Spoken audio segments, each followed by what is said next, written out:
ચાલો વિદ્યાર્થી મિત્રો, ધોરણ 10 સામાજિક વિજ્ઞાનની અંદર ચેપ્ટર નંબર 9 એની અંદર આપણે ગઈકાલે જંગલ છે કહેવાય કોને એ જંગલની ડેફિનેશન છે એ આપણે જોઈ હતી અને જે કંઈ જંગલ છે એના પ્રકારો વિશે માહિતી મેળવી હતી અને એના પ્રકારો છે એ બે હતા. એક વહીવટી દ્રષ્ટિએ અને બીજું હતું એ છે માલિકીની દ્રષ્ટિએ. વહીવટી દ્રષ્ટિએ લઈએ તો આપણે લગભગ એના 3 પેટા પ્રકાર પડ્યા હતા. એક અનામત રિઝર્વ જંગલો, સુરક્ષિત એટલે કે રક્ષિત જંગલો અને બિનવર્ગીકૃત. તો આ વહીવટી દ્રષ્ટિએ 3 પ્રકાર, માલિકીની દ્રષ્ટિએ વાત કરશું આપણે તો એના પણ 3 પેટા પ્રકાર હતા. એમાં એક હતું એ હતું રાજ્ય કે કેન્દ્રની માલિકીના જંગલો, ખાનગી માલિકીના જંગલો અને સામુદાયિક જંગલો. આ વિશે આપણે ચર્ચા વિચારણા કરી ગયા છે. આજે વાત કરવી છે જે કંઈ જંગલ છે એ જંગલનો વિનાશ, જેને એક શબ્દ કીધું છે નિર્વણીકરણ. એ નિર્વણીકરણનો અર્થ અને એના અસરો વિશે છે એ ચર્ચા કરવી છે. જોઈએ આપણે એના પછીનો પ્રશ્ન, નિર્વણીકરણ અને એનો અર્થ અને એની અસરો વિશેની માહિતી.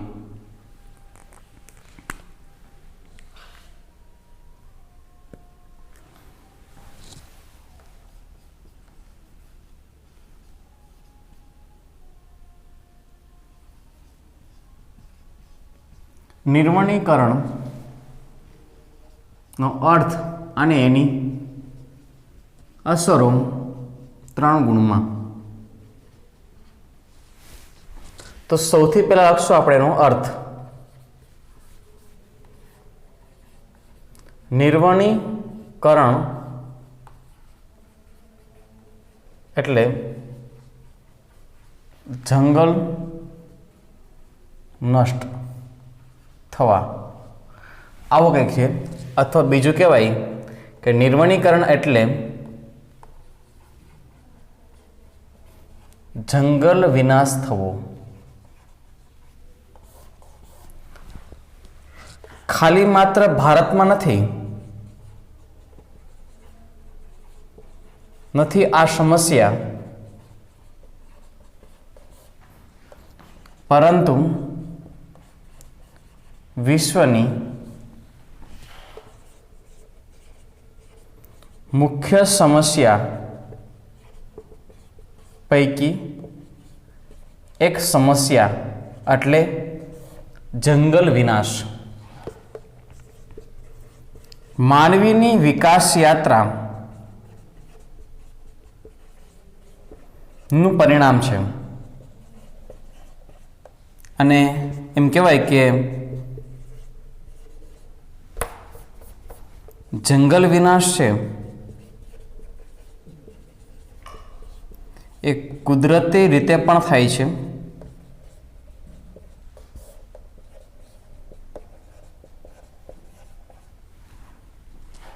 પણ જેટલું માનવ સર્જિત છે તેના કરતાં અનેક ગણું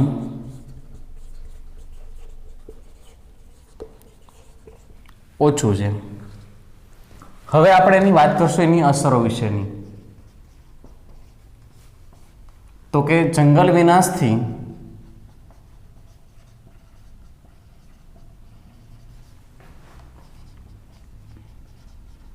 વાતાવરણમાં CO2 વાયુનું પ્રમાણ વધે છે.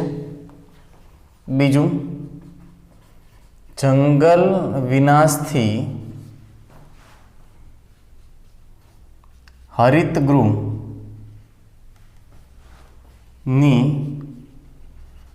સ્થિતિ ઊભી થાય છે. જંગલ વિનાશથી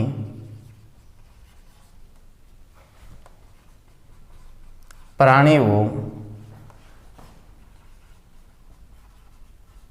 નિરાશ્રિત બને છે.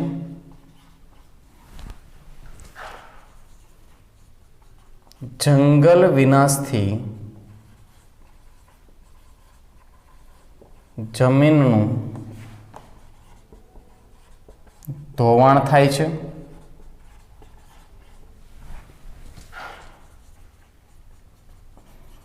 જંગલ વિનાશથી ફળદ્રુપ ખેતી લાયક જમીન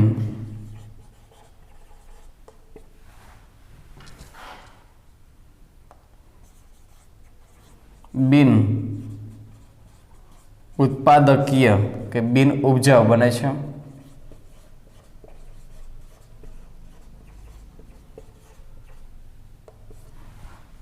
ત્યાર પછી જંગલ વિનાશથી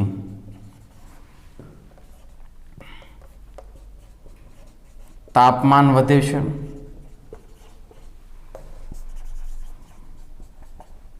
જંગલ વિનાશથી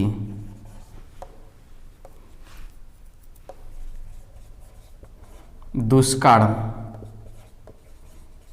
પ્રમાણ વધે છે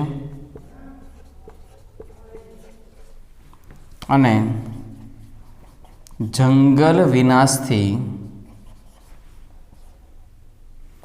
વન્યજીવો ખોરાક અને પાણી માટે માનવ વસાહત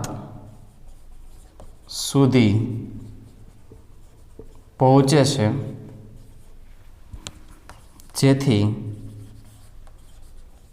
પશુ મારણની ઘટનાઓ બને છે. હવે અહીંયા વિદ્યાર્થી મિત્રો અહીંયા નિર્વણીકરણ તમારા માટે એક નવો શબ્દ છે. એ નિર્વણીકરણ અર્થ અને એની અસરો. તો સૌથી પહેલા વાત કરશું આપણે નિર્વણીકરણ એટલે શું. તો કે ભાઈ નિર્વણીકરણ એટલે જંગલ નષ્ટ થવા, જંગલનો નાશ થવો, જંગલનો નાશ પામવું, જંગલનો વિનાશ થવો. નિર્વણીકરણ એટલે જંગલ નષ્ટ થવા અથવા જંગલનો વિનાશ થવો. આવો કાંઈક નિર્વણીકરણના અર્થમાં આપણે લખી શકીએ.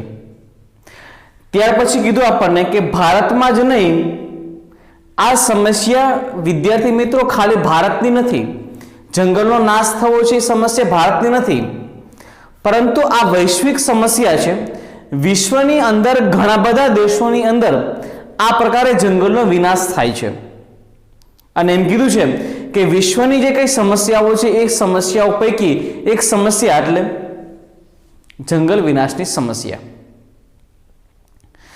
માનવીની વિકાસ યાત્રાનું પરિણામ, માનવીએ વિકાસ યાત્રા સાધેલી છે. માનવીએ પર્યાવરણનો બેફામ ઉપયોગ કરીને પર્યાવરણને ઘણું બધું નુકસાન પહોંચાડ્યું છે અને એના માટેના પરિણામ ભોગવવા માટે આપણે તૈયાર રહેવાનું છે. શું કામ? કારણ કે પર્યાવરણ એટલે જેને આપણે કહીએ છીએ, જેને આપણે જંગલ કહીએ છીએ, એ જંગલનો માનવીએ બેફામ ઉપયોગ કર્યો છે. અને એટલા જ માટે એમ કહી શકાય કે માનવીની વિકાસ યાત્રા, માનવીય લોકો જે વિકાસ યાત્રા સાધેલી છે એનું પરિણામ શું મળ્યું? આપણને સારું પરિણામ મળ્યું. બરાબર છે. આપણને ખૂબ સારામાં સારા રસ્તાનું નિર્માણ કર્યું છે. નવી નવી અદ્યતન વસ્તુ આપણી સમક્ષ આવવા માંડી છે. આપણા જે કંઈ જરૂરિયાતો છે એ સંતોષાવા માંડી છે. પણ એની સામે આપણે પર્યાવરણને નાશ કરી નાખ્યો છે, પર્યાવરણ નષ્ટ કરી નાખ્યો છે, જંગલોનો વિનાશ કરી નાખ્યો છે. એ આપણને પરિણામ મળ્યું છે આપણને. એટલે જ કીધું એમ કે માનવીની વિકાસ યાત્રાનું પરિણામ એ શું મળ્યું? આપણને જંગલનો વિનાશ મળ્યો. કારણ કે ઘણી બધી ચીજ વસ્તુ એવી હશે, રસ્તાઓ છે, બંધ છે, બરાબર, રેલવે છે, હવાઈ જહાજ છે, એનો એરોડ્રામ બનાવવાનું હોય, તો આવા બધાના નિર્માણ માટે જંગલો છે એનો વિનાશ કરવો પડે છે, પછી એ વસ્તુ બનતી હોય છે. તો અહીંયા કીધું છે આપણી સમક્ષ, બરાબર, કે વિકાસ યાત્રાનું પરિણામ છે એ એટલે જંગલ વિનાશ થવો. હવે અહીંયા એમ થાય કે ભાઈ ખાલી માનવી જવાબદાર છે એવું નથી ભાઈ, કુદરત પણ એટલો જવાબદાર છે. દાખલા તરીકે દાવાનળ લાગે જંગલમાં તે તો કુદરતી છે, પણ કોઈ વ્યક્તિ દ્વારા આગ લગાડવામાં આવે તો એ માનવ સર્જિત છે.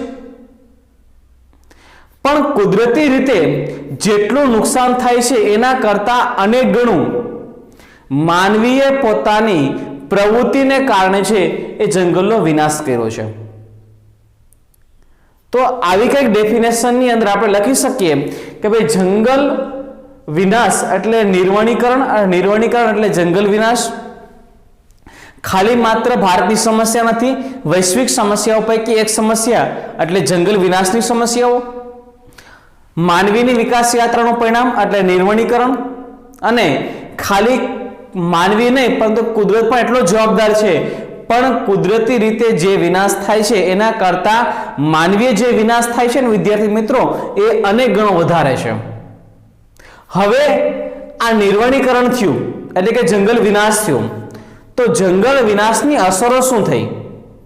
જંગલ કપાવાને કારણે કઈ કઈ અસરો આપણે છે એ જોવા મળી આપણને. તો અહીંયા આપણને એની અસરો છે આપેલી છે. પેલું કીધું છે આપણને તો કે જંગલ વિનાશથી વાતાવરણમાં CO2 વાયુનું પ્રમાણ છે વધે છે. યાદ રાખો, વનસ્પતિ પોતાના ખોરાક બનાવવા માટે CO2 વાયુનું ગ્રહણ કરી અને O2 વાયુ બહાર કાઢે છે. પણ વનસ્પતિ જ નથી તો ભાઈ, વનસ્પતિ જ નહીં હોય તો એ ગ્રહણ શું કરશે ને શું બહાર કાઢશે? એટલે વાતાવરણની અંદર ઓક્સિજન વાયુનું પ્રમાણ છે એટલે કે O2 વાયુનું પ્રમાણ ઘટશે અને એની સામે કાર્બન ડાયોક્સાઇડ વાયુનું પ્રમાણ છે વધે છે. બીજું લઈએ આપણે કે જંગલ વિનાશથી હરિતગૃહ જેને આપણે ગ્રીન હાઉસ સ્થિતિ, ગ્રીન હાઉસ એટલે તાપમાનમાં વધારો થવો. તો ગ્રીન હાઉસ સ્થિતિ છે તો ગ્રીન હાઉસની અસર છે એ ઊભી થાય છે. કોને કારણે? તો જંગલ વિનાશને કારણે. વાતાવરણમાં ઓક્સિજન વાયુ જ નહીં હોય તો આને કારણે ગ્રીન હાઉસ સ્થિતિ છે એ ઊભી થવાની એટલે કે ગ્રીન હાઉસ ઇફેક્ટ છે, હરિતગૃહની જે સ્થિતિ છે એ ઊભી થવાની શક્યતા રહે છે. એટલે બીજું હરિતગૃહ જેને કહેવાય ગ્રીન હાઉસ ઇફેક્ટ. આ ઉપરાંત જંગલ વિનાશથી પ્રાણીઓ નિરાશ્રિત બને છે. આપણે આપણું ઘર છીનવી લઈએ તો આપણે આશ્રય વગરના બની જઈએ. એમ જે કંઈ આપણને આપણા ઘરની અંદર ને આપણા સમાજની અંદર આપણે જે રીતે વસવાટ કરીએ છીએ એ પ્રમાણે વિદ્યાર્થી મિત્રો આપણને એટમોસ્ફિયર મળતું હોય છે, વાતાવરણ મળતું હોય છે કે આપણે એ પ્રકારના વાતાવરણમાં આપણે ટેવાઈ ગયેલા હોય છે. પણ થાય છે શું? અહીંયા જંગલ વિનાશ થઈ ગયો, હવે પ્રાણીઓને પોતાનું ઘર તો છીનવાઈ ગયું, હવે જશે ક્યાં? તો કે ઘણીવાર આપણે સાંભળતા હોઈએ છીએ કે પ્રાણીઓ છે એ શહેરો તરફ છે એ ધીમે ધીમે આવવા લાગ્યા. અહીંયા સિંહ છે એ દેખાણો હતો, અહીંયા વાઘ દેખાણો હતો, અહીંયા ચિત્તો દેખાણો હતો, આવું ઘણીવાર સાંભળતા હોઈએ છીએ આપણે. પણ એનું સાંભળવાનું રીઝન શું હતું? કે આજે માનવી જંગલમાં જતો ગયો અને જંગલના પ્રાણીઓ ધીમે ધીમે એમાંથી બહાર નીકળીને શહેર તરફ વળવા માંડ્યા. તો આવી સ્થિતિ છે એ ઊભી થાય છે એટલે કે જંગલ વિનાશથી પ્રાણીઓ છે એ આશ્રય વગરના એટલે કે નિરાશ્રિત બને છે. તેના પછી જંગલ વિનાશથી જમીનનું ધોવાણ વધે છે. જંગલને તમે કાપી નાખશો તો આને કારણે જે વરસાદનું પૂર આવશે એ પૂરની અંદર જો જમીનને જકડી રાખનાર જે વૃક્ષો છે એ વૃક્ષો ધરાશય થઈ જશે તો જમીનનું ધોવાણ વધશે. જમીનનું ધોવાણ ન વધે એના માટે શું કરવું પડે? તો કે વૃક્ષો ઉગાડવા પડે, અને તો જ એ નદી કે પાણીનો પ્રવાહ છે એને ગતિ છે એ ધીમી પાડવામાં સૌથી વધુ ઉપયોગી બનતા હોય તો વૃક્ષો બને છે, અને જમીનને પોતાની સાથે જકડી રાખે છે, એટલે જમીનનું ધોવાણ અટકે છે. પણ જંગલ નહીં હોય તો વિનાશ છે, જંગલ વિનાશથી જમીનનું ધોવાણ હંમેશા માટે વધશે. આ ઉપરાંત જંગલ વિનાશના કારણે જો જમીનનું ધોવાણ વધે તો આને કારણે આપણી જે ફળદ્રુપ ખેતીલાયક જમીન છે એ ફળદ્રુપ ખેતીલાયક જમીનનું પણ ધોવાણ થશે. કારણ કે શું કામ? વધુ પડતું પૂર છે આવવાને કારણે જો વૃક્ષો નહીં હોય, વનસ્પતિ નહીં હોય, જંગલો જ નહીં હોય તો પાણીની ગતિ એકદમ વધારે હશે, અને આને કારણે તીવ્રતા વધારે હોવાને કારણે એ પાણી છે એ ખેતીલાયક જમીનમાં પ્રવેશે છે. ગતિ એટલી બધી વધારે હોય છે કે આપણી જમીનની ઉપરની સપાટી પર રહેલા જે કણો છે એ કણોનું પણ ધોવાણ થશે, અને જો કણોનું ધોવાણ થાય બરાબર તો આને કારણે આપણી ખેતી હંમેશા કેવી બને છે? બિન ઉત્પાદકીય, એટલે કે હંમેશા માટે બિન ઉપજાઉ બને છે. એ આ કારણે છે જોવા મળે છે. ત્યાર પછી જંગલ વિનાશથી તાપમાન વધે છે, યાદ રાખવાનું.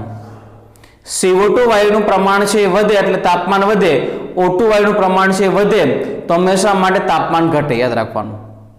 એટલે જંગલ વિનાશથી તાપમાન વધે છે, કારણ કે હરિતગૃહ જેવી સ્થિતિ ઊભી થતી હોવાને કારણે.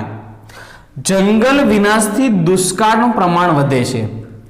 દુષ્કાળ વધે એટલે એમ કહેવામાં આવે છે કે વરસાદનું પ્રમાણ છે એ વરસાદનું પ્રમાણ અહીંયા ઘટે છે, અને દુષ્કાળ જેવી સ્થિતિ છે એ ઊભી થાય છે. એટલે કે દુષ્કાળનું પ્રમાણ વધે છે, વરસાદનું પ્રમાણ ઘટે છે. અને ત્યાર પછી લઈએ તો જંગલ વિનાશથી વન્યજીવો ખોરાક અને પાણીની શોધમાં શહેર તરફ આવી ચડે છે, એટલે કે માનવ વસાહત તરફ આવી ચડે, અને આને કારણે શું થાય છે? ઘણીવાર પશુપાલકો કે ગાય છે, બળદ છે, ભેંસ છે, બકરાઓ છે, ઘેટાઓ છે વગેરેને મારણ કરી નાખતા હોય છે, મારી નાખતા હોય છે, બરાબર, પોતાના શિકાર માટે, પોતાના ખોરાક માટે. તો એ પશુ મારણની ઘટના છે એ બનતું હોય છે. તો આ વાત થઈ જંગલ વિનાશની અસરો વિશે. જંગલ વિનાશની અસરો આપણે સમજવી હોય તો ખાલી માત્ર ટૂંકા ખાલી માત્ર વાક્ય યાદ રાખી લેજો બાળકો, એટલે આપણને એકદમ આવડી જશે, બરાબર. જોઈએ એની અંદર સૌથી પહેલા વાત કરશું આપણે CO2. જો કેટલું યાદ રાખવાનું? CO2 એટલું ખાલી માત્ર યાદ રાખવાનું. બીજું હરિતગૃહ એટલે કે હરિતગૃહની સ્થિતિ. ત્રીજું નિરાશ્રિત, જમીનનું ધોવાણ, બિન ઉત્પાદકીય, તાપમાન વધે, દુષ્કાળનું પ્રમાણ વધે, વરસાદનું પ્રમાણ ઘટે, અને વન્યજીવો ખોરાક અને પાણી અને પશુ મારણ. એટલા શબ્દ યાદ રાખી લ્યો એટલે આપણને 3 ગુણનો પ્રશ્ન યાદ આવી ગયો અથવા આપણને આવડી ગયો. કયા શબ્દો? CO2 બરાબર, હરિતગૃહ એટલે ગ્રીન હાઉસ, નિરાશ્રિત, જમીન ધોવાણ, બિન ઉપજાઉ, તાપમાન વધે, દુષ્કાળ વધે, દુષ્કાળનું પ્રમાણ વધે, વરસાદનું પ્રમાણ ઘટે, ખોરાક અને પાણી, અને છેલ્લે પશુ મારણ. જો એટલા શબ્દ આપણને યાદ આવી જાય એટલે 3 ગુણનો પ્રશ્ન આપણને અહીંયા તાત્કાલિક અને એમનામ બેઠા બેઠા આપણને આવડી જાય. તો આ હતું નિર્વણીકરણની અસરો. આ નિર્વણીકરણ છે એનો અર્થ અને એની અસરો વિશે જોઈએ. ત્યાર પછી કે જો જંગલ નાશ પામે તો શું કરવું પડે? તો કે જંગલોનું સંરક્ષણ કરવું પડે, અને જંગલ સંરક્ષણ માટેના જે કંઈ ઉપાયો છે. ચાલો વિદ્યાર્થી મિત્રો, આજે આ લેક્ચરમાં અહીંયા સુધી રાખીએ છીએ. આવતા લેક્ચરની અંદર આપણે વન સંરક્ષણ અને વન સંરક્ષણ માટેના જે ઉપાયો છે એના વિશે આપણે ચર્ચા કરીશું. આજે આપણે જે નિર્વણીકરણની અસરો અને એનો અર્થ જોયો એની સમજૂતી મેળવી, બરાબર. એટલે અહીંયા સુધી રાખીએ છીએ આજે આપણે. આવતા લેક્ચરની અંદર એક નવા પ્રશ્ન સાથે આપણે મળીશું. આજે અસ્તુ, જય હિન્દ.